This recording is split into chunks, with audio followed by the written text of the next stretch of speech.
The dialogue session on HIV with Dr. Agnes will be conducted in Bahasa Indonesia. Selamat siang rekan-rekan wartawan.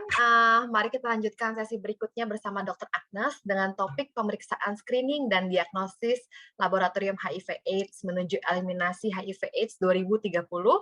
Mengingat terbatasnya waktu, saya ingin mengingatkan untuk nanti sesi tanya jawab bisa kita simpan di setelah akhir presentasi. Namun rekan-rekan bisa menuliskan saja pertanyaan di kolom chat di sepanjang sesi presentasi nanti untuk dijawab oleh Dr. Agnes setelah presentasinya.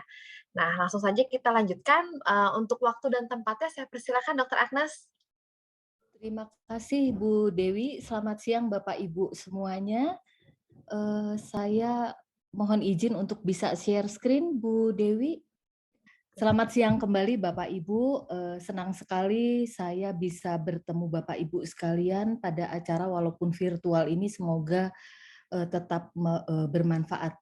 Kemudian saya juga sangat apresiasi terhadap ROS yang sudah memfasilitasi acara yang menurut saya sangat berharga ini. Jadi yang pertama, kenapa HIV/AIDS? Karena selama ini sebetulnya HIV juga merupakan pandemi. Kemudian belakangan ini masalah HIV/AIDS ini sangat tertutup oleh kejadian pandemi 2 tahun terakhir ini. Kemudian kenapa aspek diagnosisnya yang ingin saya bahas, karena diagnosis pada HIV/AIDS itu merupakan pintu masuk untuk berbagai proses, berbagai tata laksana selanjutnya. Mohon izin saya langsung mulai ya Bapak Ibu. Kemudian ini mungkin slide yang refreshing reminder mungkin ya. Kalau ada orang tidak katakan tidak kenal tidak sayang, ini juga kalau kita tidak kenal apa itu HIV, kita tidak akan tahu apa sih dampaknya terhadap problem kesehatan dunia juga di Indonesia. Nah, jadi kalau kita lihat HIV itu virus, jadi kalau kita sudah sering mendengar tentang COVID belakangan ini, HIV merupakan virus yang akan nanti menempel pada sel yang namanya sel CD4. Ini sel CD4.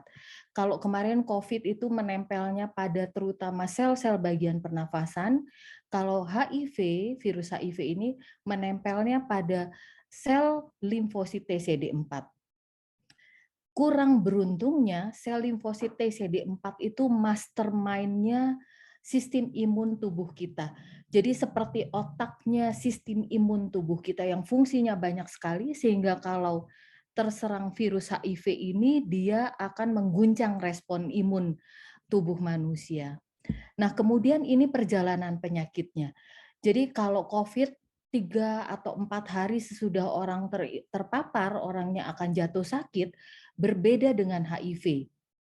Ini Bapak Ibu bisa lihat, akut infeksinya saja 12 minggu. Hampir tidak terlihat gejala, mungkin orangnya meriang sedikit tapi tidak ada gejala hebat yang terlihat. Kemudian 3-4 tahun, 3 sampai 4 tahun, bahkan dikatakan bisa sampai 10 tahun laten, tidak ada gejala yang terlihat. Nanti sesudah itu baru menjadi AIDS.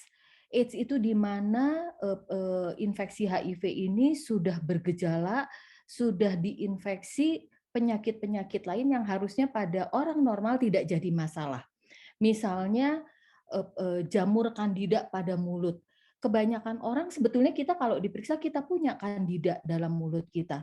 Nggak jadi masalah, tapi kalau pada orang HIV ini akan jadi masalah besar. Atau toksoplasma. Saya kebetulan dari Bandung, orang Bandung senangannya makan lalap-lalapan. Kalau dicek rata-rata orang Bandung toksoplasma positif. Tapi nggak masalah gitu karena kita bisa menanggulangi toksoplasma. Tapi pada orang HIV, infeksi toksoplasma ini akan jadi berat. Nah, simptom gejala-gejala itu yang nantinya akan ditemukan pada saat orang yang terinfeksi HIV ini sudah jadi AIDS. Ini Bapak Ibu lihat ada penurunan CD4, ini sel-sel tadi turun, orangnya akan terserang berbagai penyakit lain. Kemudian yang satu ini adalah jumlah virus. jumlah virus pada masa laten kelihatannya sedikit, itu tuh bersembunyi di dalam sel-sel limfosit. Kemudian nanti waktu semua sel limfosit sudah hancur, ini baru meningkat sekali jumlah virus dalam darahnya. Kemudian ini kalau kita lihat epidemiologi, tadi saya mengikuti kuliahnya Pak Keng, itu luar biasa, sudah sebagian disampaikan tentang Indonesia dan problem HIV-nya. Jadi kalau kita lihat, kita dalam HIV ini merupakan salah satu problem kesehatan besar di Indonesia, di dunia juga di dunia juga di Indonesia. Indonesia merupakan salah satu dengan kecepatan insiden HIV yang cukup tinggi gitu ya. Kalau kita lihat ini data tahun 2002 dikeluarkannya 2021, tapi sebetulnya data 2019 sebelum kita terkena pandemi. Angka infeksi barunya turun. Ini tapi PLHIV itu people living with HIV atau OTH, orang hidup dengan HIV/AIDS itu ya bahasa Indonesia. Ini tetap naik. Angka kematian juga naik. Dan kemudian kalau lihat efek pandemi, Indonesia termasuk yang merah ini, termasuk yang terdampak sekali tata laksana HIV-nya karena pandemi COVID kemarin. Nah, kemudian dampak pandemi HIV ini sebetulnya sudah disadari dunia sejak tahun 2013. Sehingga tahun 2013 itu seluruh dunia berkonsensus ingin melakukan gerakan besar untuk mengerem gitu ya, mengerem pandemi HIV ini. Ini kita lihat kalau tidak ditindaklanjut serius seperti ini, akan tahun 2030 ini akan jadi masalah yang lebih besar. Karena gini, orang begitu terkena HIV, dampaknya akan besar. Dampak individu, dampak sosialnya, juga dampak ekonomi untuk negara. Karena dia menjadi kurang produktif, kemudian berobatnya juga harus seumur hidup dengan obat-obatan yang mahal, kemudian dampak pengobatan juga besar gitu ya. Ini kemudian ini hitungan modelingnya kalau dilakukan tindakan besar, kita harapkan pada tahun 2030 itu akan jauh berkurang angka kejadian maupun angka kematian karena HIV/AIDS.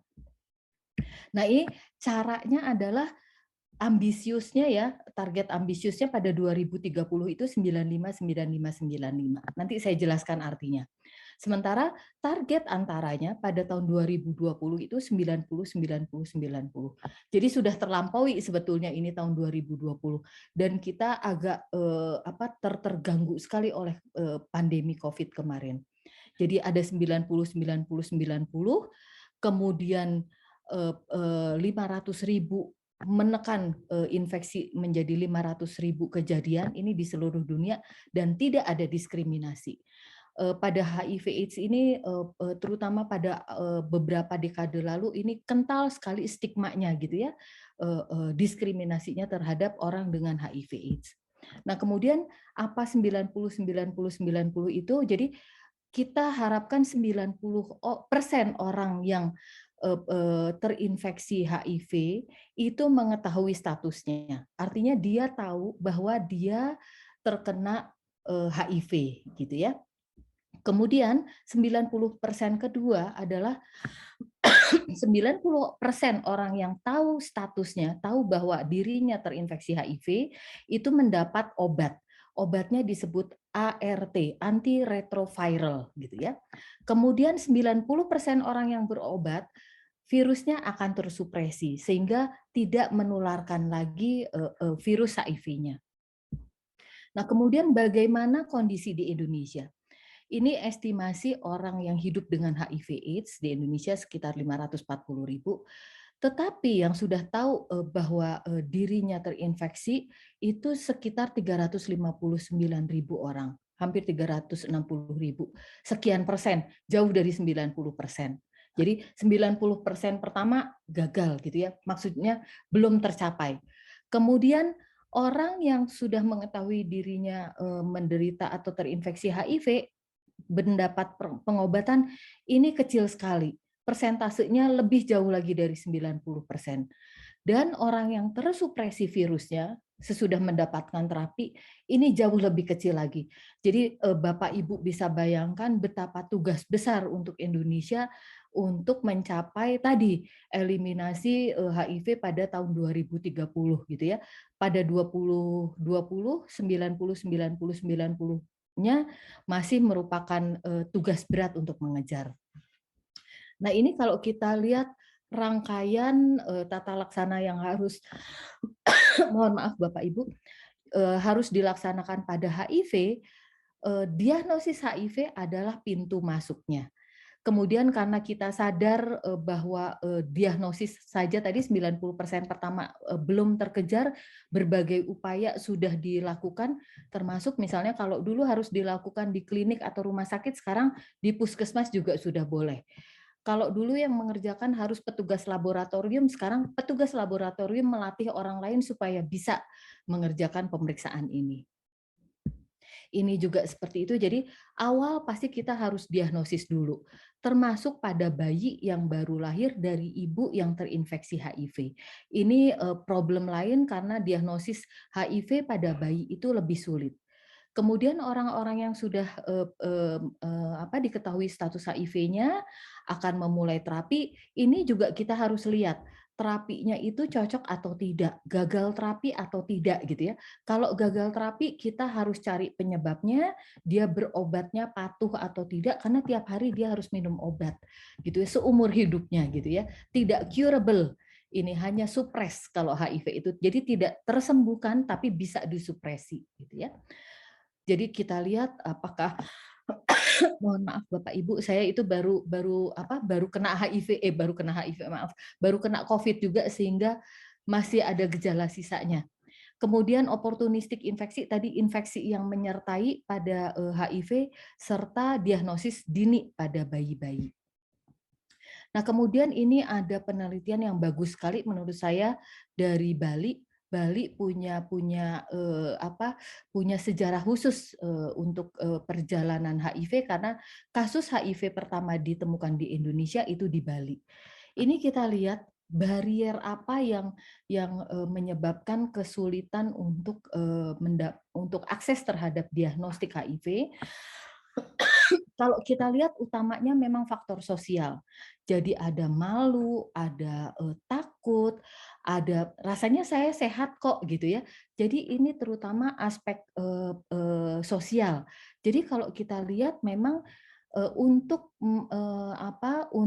melihat tantangan di diagnosis HIV bukan hanya problem medis atau teknis, tapi juga problematik sosialnya, begitu ya.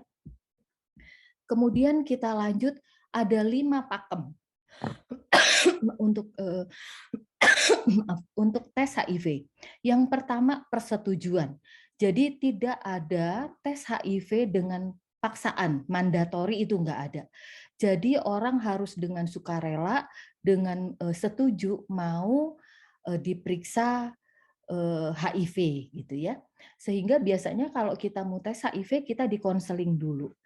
Kemudian confidentiality, karena masih ada stigma terpaksa harus konfidensial. Di rumah sakit saya pun saya orang lab tidak tahu darah siapa yang saya periksa. Saya hanya dapat kode, nanti kodenya hanya bisa dibuka di klinik HIV-nya oleh petugas konselornya. Kemudian harus dikonseling, terutama post test. Jadi sesudah dapat hasil itu harus di konseling satu persatu. Kalau pretesnya bisa bareng-bareng gitu ya. Walaupun misalnya untuk ini saya untuk MCU aja kok, untuk medical check up, tetap itu harus dikonseling. Kemudian ini yang krusial untuk orang laboratorium, nggak boleh salah pemeriksaan. Sama sekali tidak boleh salah pemeriksaan. Jadi kita tetap ketat quality control-nya, pemantapan mutu untuk pemeriksaan HIV ini. Kemudian yang terakhir adalah koneksi. Jadi pemeriksaan HIV harus terkoneksi dengan layanan pencegahan. Kalau hasilnya negatif tapi orangnya tetap berisiko, itu dia harus ke layanan pencegahan. Kemudian ke layanan terapi dan terapi dan rehabilitasi lah gitu ya. Jadi harus terkoneksi, nggak ada gunanya diperiksa tapi terus kemudian hasil tesnya didiamkan. Jadi tetap harus terkoneksi. Nah, kemudian ini adalah populasi yang menjadi prioritas untuk diperiksakan HIV. Yang pertama, bayi baru lahir dan anak-anak, terutama bila orang tuanya terpapar HIV atau HIV positif. Kemudian yang kedua, remaja. Yang ketiga, ibu hamil. Kemudian pasangan dan partner dari orang yang terinfeksi HIV. Kemudian key populasi, populasi kunci seperti laki, seks laki, waria, kemudian pecandu narkoba gitu ya, serta vulnerable populasi, populasi rentan ini termasuk orang di penjara, kemudian juga supir-supir truk atau pelaut gitu ya, itu juga termasuk populasi kunci dan populasi rentan. Nah, kemudian ini masuk ke yang teknis, mohon maaf saya coba sederhanakan, tapi Bapak Ibu rasanya sudah mendengar mengenai antibodi dan antigen kemarin di COVID. Jadi ada pemeriksaan serologis itu yang diperiksanya antibodi dan antigen HIV. Metodenya yang paling mudah adalah dengan rapid test gitu ya. Jadi seperti antibodi COVID kemarin kita periksanya bisa pakai darah dari kapiler dari ujung jari diteteskan, beberapa menit kemudian kita sudah dapat hasilnya. Tetapi pemeriksaan antibodi ini disarankan hanya pada orang-orang di atas 18 bulan. Jadi untuk pada bayi dan anak di bawah 18 bulan ini nanti berbeda cara pemeriksaannya. Kemudian secara virologis, artinya secara virologis itu kita mendeteksi komponen virusnya. Metodenya, metode besarnya adalah PCR, sama seperti PCR COVID kemarin, gitu ya. Nah, ini yang disarankan digunakan untuk bayi dan anak di bawah 18 bulan. Kemudian bagaimana strategi testingnya di Indonesia? Nah, ini kita melihat lagi zero misdiagnostic, nggak boleh ada salah pemeriksaan pada HIV. Menurut WHO, kita berharapnya tidak ada infeksi baru, tidak ada diskriminasi, tidak ada kematian karena AIDS, di testing tidak ada salah diagnosis. Kenapa Bapak Ibu? Bapak Ibu bayangkan kalau salah gitu ya, salah pemeriksaan. Harusnya HIV negatif, laboratorium mengeluarkan menjadi HIV positif, false positif gitu ya. Dampak psikologis maupun dampak ekonominya akan luar biasa. Ini jauh berbeda misalnya Bapak Ibu didiagnosis denggi, demam berdarah gitu ya. Bapak terkena denggi gitu ya. Kemudian Bapak harus dirawat di rumah sakit. Nanti tapi kalau misalnya aduh ini salah diagnosis, ini tidak akan seheboh kalau salah diagnosis HIV gitu ya. Jadi memang khusus HIV ini. Kemudian kita juga nggak mau false negatif. Jadi harusnya didiagnosis positif, tetapi dinyatakan sebagai negatif. Ini bahaya ke penyebaran kasus HIV gitu ya. Jadi kita sama sekali nggak mau false positif, nggak mau false negatif begitu. Nah, sehingga ini akan berbeda dengan penyakit lain. Ini algoritme atau susunan pemeriksaan HIV itu ruwet sekali. Ini yang dipakai di Indonesia, sudah disahkan Permenkes tahun 2015, ini mungkin berubah. Tapi untuk HIV ini kita gunakan 3 tes yang berbeda. Kenapa tes yang berbeda? Untuk mengurangi kemungkinan false positif, jadi positif palsu atau false negatif, sehingga kita mau tidak mau menggunakan 3 pemeriksaan gitu ya. Di pemeriksaan COVID kemarin, kalau antigen positif kita seringkali juga dikonfirmasi dengan PCR gitu ya. Nah, kalau ini dengan 3 tes pada HIV ini. Jadi hanya orang yang 3 kali pemeriksaan HIV-nya positif itu dinyatakan sebagai HIV positif. Kalau berbeda-beda tes pertama, kedua, ketiga itu harus diulang pemeriksaannya. Nah, kemudian untuk bayi baru lahir, ini ada beda karena sampai 18 bulan itu antibodi dari ibu bisa, jadi saat kehamilan dan saat persalinan, antibodi dari ibu yang positif itu bisa lewat ke plasenta, bisa berdiam di tubuh bayinya sampai bayinya berusia 18 bulan. Sehingga tidak disarankan memakai antibodi karena kita bisa salah diagnosis pada bayi. Kalau tidak ada akses ke PCR tadi ya, yang virologis, bisa digunakan antibodi, tapi kita nggak bisa diagnosis bayinya sebagai HIV, hanya kita tahu, oh berarti bayi ini terpapar HIV dari ibunya gitu ya. Untuk diagnosis pastinya tetap harus menggunakan tadi metode PCR tadi ya. Kemudian kenapa penting sekali kita mendiagnosis secara dini pada bayi-bayi ini? Karena ternyata angka kematian pada bayi-bayi yang tidak ditindaklanjut, bayi-bayi terinfeksi HIV ini sangat tinggi gitu ya. Sehingga kita inginnya sedini mungkin kita diagnosis, kemudian sedini mungkin juga kita beri pengobatan. Tetapi dari tes yang ada, bayi baru lahir belum bisa. Di seluruh dunia ini memang kelemahan tes diagnostik. Baru usia 4 sampai 6 minggu seorang bayi ini baru bisa diperiksa status HIV-nya. Nah, kemudian ini Indonesia negara besar, kemudian tadi kita juga sudah dengar bahwa pemeriksaan PCR ini sulit, apalagi yang ini yang untuk PCR untuk early infant diagnosis ini. Kalau untuk COVID sudah tersebar di banyak tempat di Indonesia, tetapi untuk HIV, untuk bayi baru lahir ini kita putuskan dipusatkan di 4 tempat. Di Jakarta Darmais, Bandung Hasan Sadikin, di Papua, dan di Surabaya. Kenapa Papua? Karena Papua juga kasus khusus.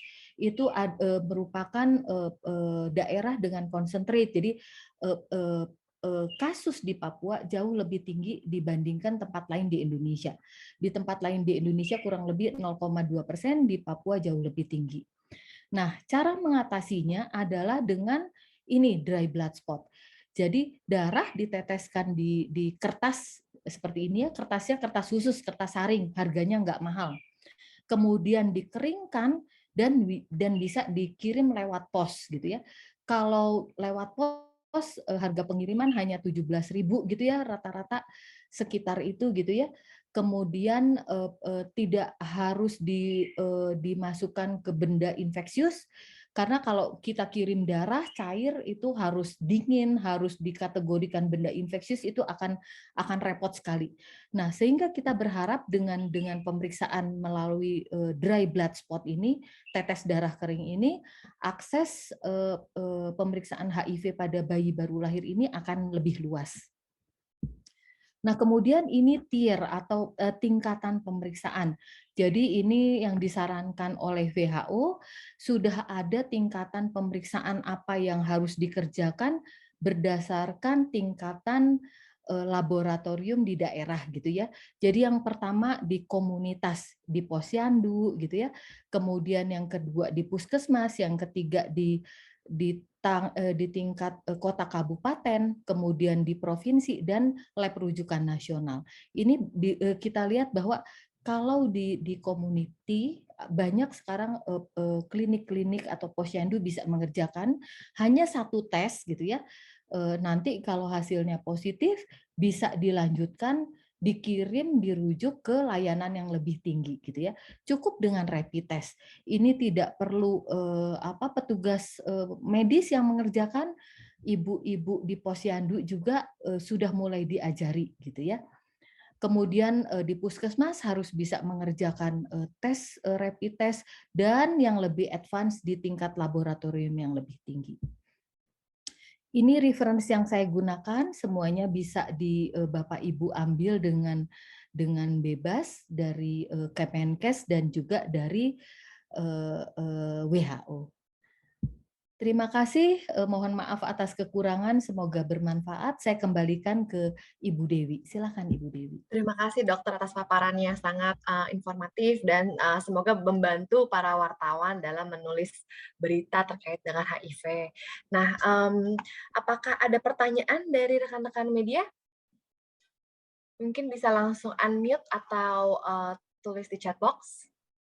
Baik, kalau tidak ada pertanyaan, mungkin sebelum kita tutup, saya mau membacakan sedikit pointers Sorry, ada pertanyaan masuk dari Bapak Ahmad Mahaisi mengenai bagaimana dampak pandemik dalam 3 tahun terakhir terkait screening HIV, Dok. Terima kasih Pak Ahmad. Jadi memang belum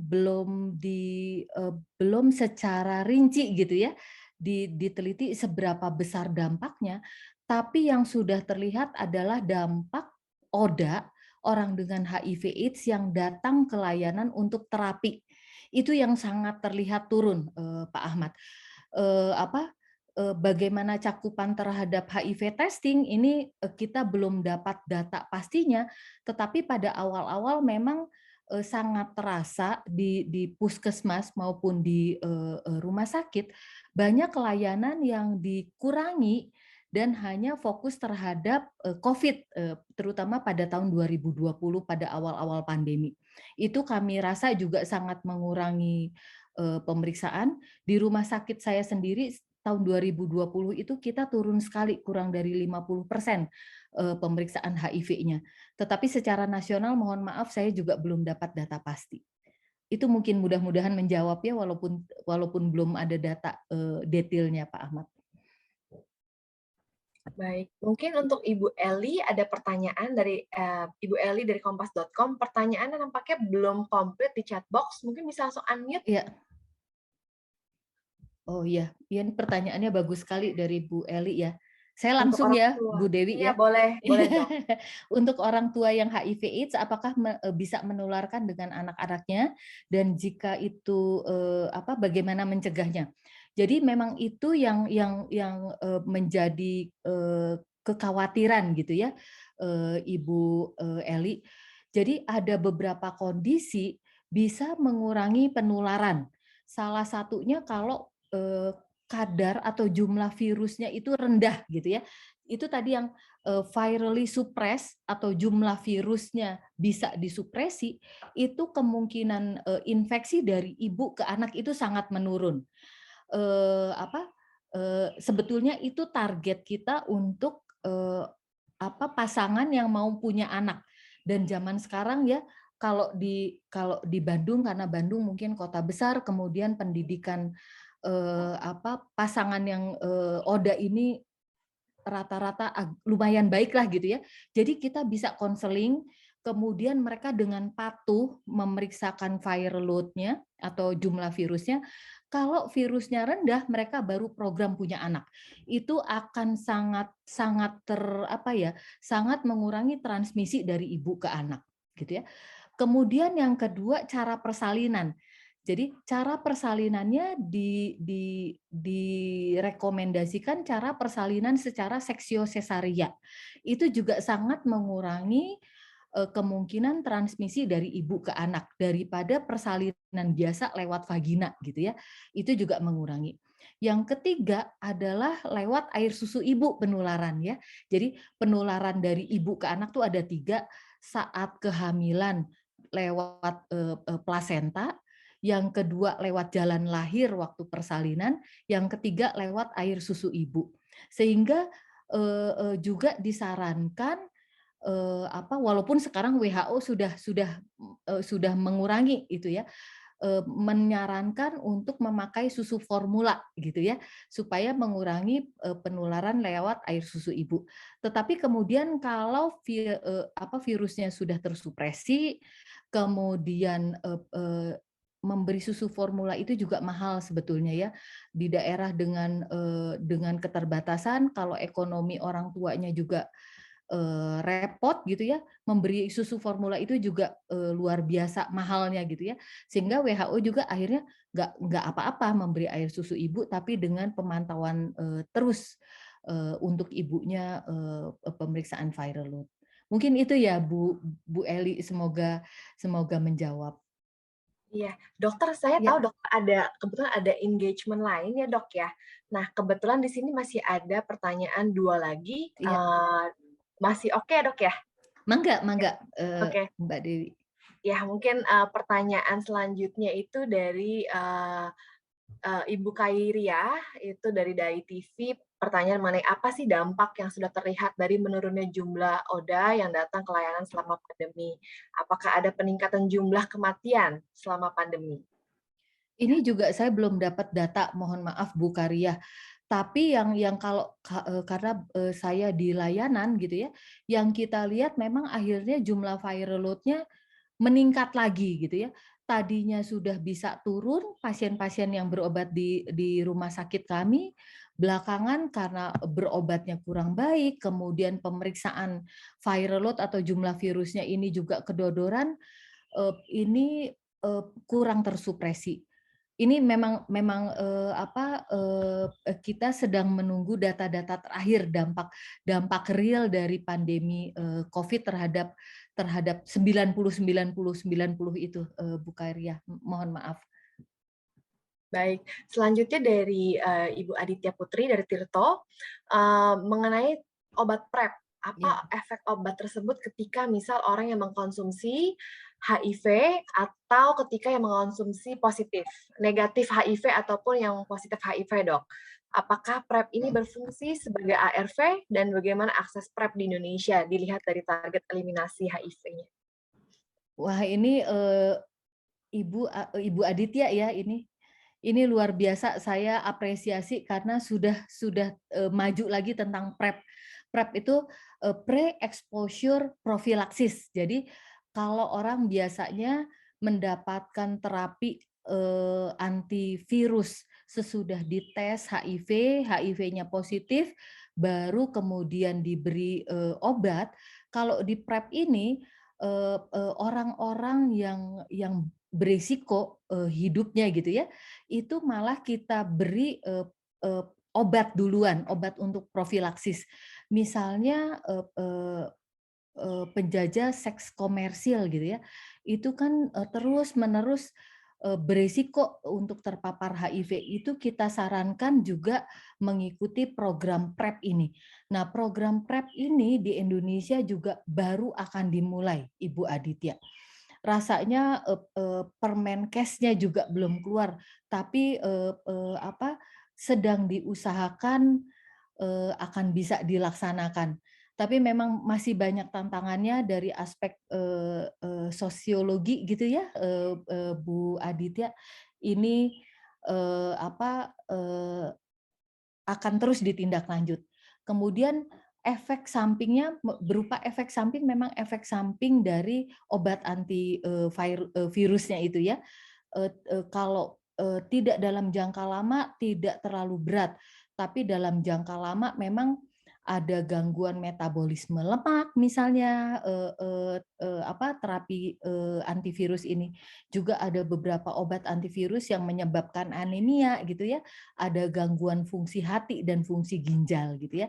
Sehingga pada orang-orang yang mendapatkan terapi antivirus ini, kita selalu kontrol fungsi hati, fungsi ginjal, kemudian juga kadar hemoglobin, supaya kalau anemia kita bisa deteksi, kemudian juga profil lemaknya itu yang biasanya terganggu.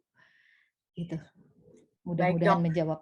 Ya, nah ada pertanyaan lagi dari Ibu Nurlia dari IDN Times mengenai banyak banget yang takut atau malu untuk tes HIV, padahal berisiko. Boleh nggak sih, Dok? Mungkin dikasih gambaran untuk yang mau tes tapi takut, ini mesti ke puskesmas atau RS itu harus bicara dengan siapa untuk pertama kali, Dok? Iya, saya melihat sangat sangat sangat banyak kondisi ini gitu ya. Sehingga seringkali saya melihat ya di rumah sakit atau puskesmas di daerah itu justru yang datang orang yang dari jauh tempatnya. Karena memang tidak ingin diketahui identitasnya, termasuk berobat. Berobat juga sebetulnya banyak puskesmas di kota-kota besar terutama ya sudah bisa kita akses antiretrovirus gitu ya, antivirus ini. Tetapi justru kebanyakan orang lebih senang berobat di tempat yang bukan tempat dia domisili gitu ya. Ini juga menurut saya kalau puskesmas biasanya hanya mau melayani orang dari daerah zona kerjanya, tapi untuk HIV nggak masalah gitu ya. Jadi orang tidak masalah berobat dari jauh. Ini misalnya di tempat saya kebetulan di Bandung, Rumah Sakit Hasan Sadikin, ini kami melayani orang dari Jawa Tengah, datang ambil obat sebulan sekali gitu ya. Sudah kita permudah juga supaya dia jangan, kalau obat BPJS kan biasanya hanya dikasih cuma untuk seminggu gitu ya. Ini karena dia harus terus mengambil obat, mengkonsumsi obat, kita nggak mau dia putus obat, diberi obat untuk 1 bulan. Jadi sebulan sekali orangnya bisa datang ke Bandung dari Jawa Tengah itu, supaya identitasnya juga nggak diketahui orang gitu ya. Kemudian juga apalagi ya, ada layanan yang dengan bersedia membantu, bukanya hari Sabtu Minggu gitu ya. Karena seperti ini, seperti kasus yang seperti saya ceritakan, misalnya orangnya kerja, dia hanya bisa akses layanan Sabtu Minggu. Jadi mungkin seperti itu Bu Nurulia, bisa langsung ke klinik khusus. Biasanya ada beberapa di rumah sakit itu ada klinik khusus gitu ya, untuk HIV/AIDS gitu ya. Kemudian bisa disiasati itu dengan kalau kurang sreg dengan tempat domisili, bisa pergi ke layanan yang lain. Dan biasanya kalau layanan HIV/AIDS itu kita sudah sangat paham dengan confidentiality. Jadi identitas itu sangat kita jaga itu. Mungkin itu. Iya dok, Bu Dewi, ya. ini ada pertanyaan lanjutan dok dari Ya, Ibu Khairia. Tadi kan terkait dengan data dampak COVID terhadap iya, ODA. iya, Nah, tadi kan datanya memang belum ada. Mungkin betul, dok betul. ada referensi nggak dok? Kira-kira kalau mau mendapatkan datanya itu dari mana dok? Data yang saya share tadi adalah data dari WHO, Bu Khairia. Data dari Kemkes belum keluar, tapi biasanya dari Pusdatin Kemkes, Pusat Data Informatika Kemkes, itu mereka selalu rutin mengeluarkan, dan itu bisa diakses bebas gitu ya. Jadi nggak usah pakai kode, nggak usah pakai apa. Ya. Baik, dok, sorry ini ada yang raise hand. Mungkin untuk Boleh, terakhir, dengan senang hati. Ya, mangga Bu Aditya. mungkin bisa langsung saja. Oh iya, makasih ya Mbak. Selamat siang Dokter Agnes. Siang Bu Terima Aditya. kasih udah memberikan kesempatan untuk elaborasi.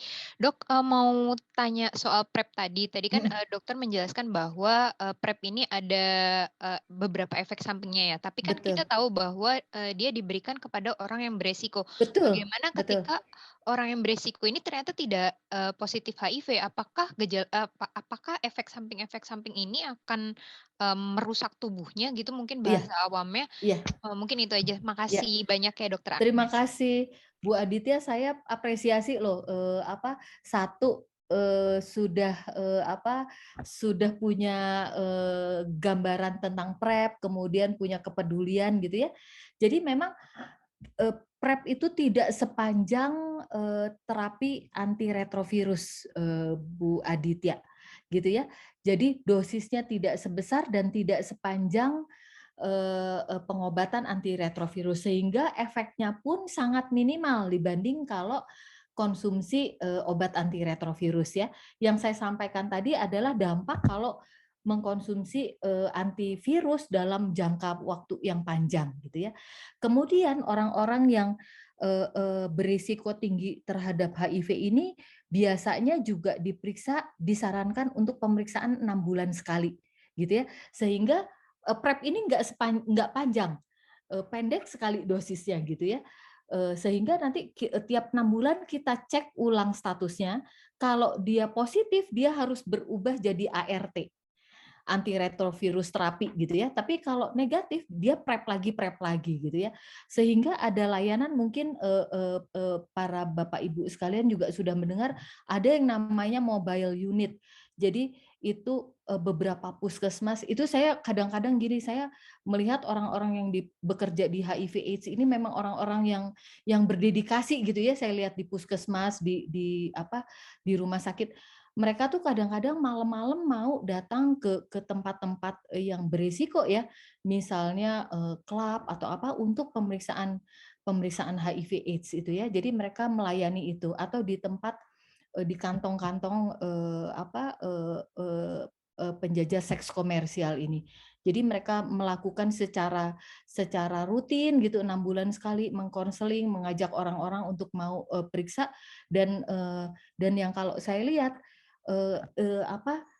mereka terlibat hubungan mereka tuh baik gitu ya. Jadi nggak seperti petugas kesehatan dan konsumennya gitu ya, tapi lebih dari itu ya, sisi humanisnya itu saya sangat lihat sangat kental ini di layanan HIV/AIDS. Mudah-mudahan saya nggak salah dan terjadi di semua layanan gitu ya. Ya. Mungkin itu Bu Aditya yang saya bisa jawab ya. Mudah-mudahan menjawab. Ya dok, ada satu lagi nih dok Boleh, dari iya saya mah pengen jawab semua Bu Dewi. Kalau ya. Ibu Maharani mengenai apakah pemeriksaan HIV/AIDS ini ditanggung BPJS? Nah, bagaimana cara mengaksesnya dan apakah sama seperti pemeriksaan penyakit lainnya, dok? Ya, sekarang sudah untungnya gitu ya. Sebelumnya tidak masuk BPJS karena masuk program Bu Maharani. Jadi seperti tes HIV itu kita di rumah sakit jadi gratis karena kita dikasih reagen dari pusat, dari Kemkes. Pemeriksaan CD4, pemeriksaan viral load tadi ya untuk jumlah virus itu semua gratis. Karena kita disuplai reagen dari Kemkes gitu ya. Kemudian kalau ada sisanya karena gini, reagennya gratis tapi dan lain-lainnya enggak dipenuhi oleh Kemkes gitu ya. Misalnya biaya jarum suntik, biaya reagen-reagen lain gitu keperluan biaya habis pakai lain tidak ditanggung, itu kadang-kadang ada selisih biaya. Ini masih ada donatur. Misalnya Global Fund itu dari Gates Foundation itu luar biasa membantu menutup biaya yang harus dibayarkan sehingga ke ODA itu tetap gratis gitu ya. Kemudian untuk kalau ODA-nya sakit sehingga harus misalnya diperiksa ini itu sudah masuk BPJS. Jadi sudah tercover. Itu mungkin Bu Maharani. Baik dok, saya lihat pertanyaan sudah selesai dijawab. Terima kasih banyak dokter. Sama-sama, mohon maaf atas segala kekurangan. Ada data-data tadi juga yang PR saya nanti juga untuk follow up. Terima kasih Bu Dewi, Bapak Ibu sekalian. Terima kasih. Nah, mungkin sebelum kita tutup, saya mau memberikan sedikit kesimpulan dari paparan Dr. Agnes, bahwa yang pertama itu adalah ternyata HIV/AIDS itu masih menjadi salah satu masalah kesehatan yang menjadi concern banyak pihak di Indonesia. Kita lihat juga prevalensinya masih cukup tinggi, dan masih banyak orang yang hidup dengan HIV ternyata tidak mengetahui kondisinya. Nah, jika dilihat dari grafik yang sebelumnya ditunjukkan oleh Dr. Agnes, kita bisa melihat ada gap di sana. Nah, kalau saya hitung sekitar 40% populasi orang dari populasi orang yang diperkirakan hidup dengan HIV itu belum terdiagnosis HIV. Nah, disinilah pengujian diagnostik berperan penting dalam mendukung tercapainya target pemerintah untuk mengeliminasi HIV di Indonesia pada tahun 2030.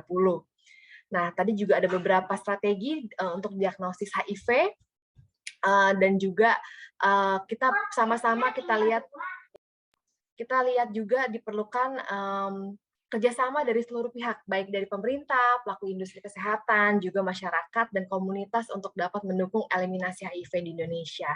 Nah, sekian saja. Mungkin sebelum kita tutup, dokter, kita mau foto bersama dulu, dok.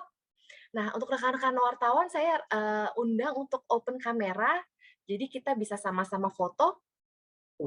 Baik, terima kasih banyak, Jen. Thank you, Jen. Baik, kita tutup saja untuk sesi jurnalis masterclass pada siang hari ini. Semoga diskusi kita membawa manfaat bagi rekan-rekan wartawan dan juga terutama bagi para pembaca media masing-masing. Terima kasih Dr. Agnes atas waktunya. Terima kasih banyak. Kita tutup saja sesi pada hari ini. Terima kasih. Terima kasih. Mohon pamit.